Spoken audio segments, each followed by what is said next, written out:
乡亲啊，咱继续要来讲这个大肠包小肠，也就是米肠包烟肠，一份卖偌济钱才合理咧。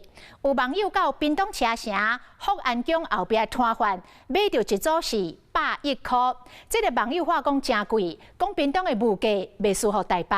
啊，摊商是出面来赔货，讲这个食材甲运送的成本，拢影响到价销。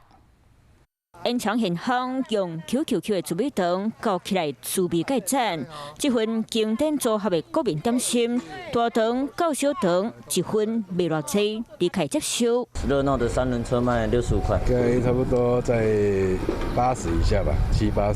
有民众到屏东车城福安宫后壁等买大肠到小肠，介绍时知影介绍110块，内底除了蒜头，还有大粒葱。和民众讲，哎呦喂，屏东的物价甲台北会比拼，食甲阁会滴目屎。本来就是行情拢伫咧5、60，所以买时就无紧问。破文破出来，互大家拢伫咧讨论。网友讲，这介绍会当买一粒便当，敢是专工伫咧甲观光客揩油？我是觉得有点贵，我觉得110 OK 啊。实际来到车城福安宫找到这档，档的头家出面解释，会卖这个介绍是因为食材用较好，还有运送成本。里面都是有花生，然后再来肠衣，它包的肠衣里外面这一层的大肠是不一样，还要有一段路从市区再来恒春这里。介绍真差甲这么济，除了大肠皮用倒一种，大细条冇差别。亲像北大大肠到小肠，嘛有一组袂够10。因为人伊的斤数较大，我就干那做一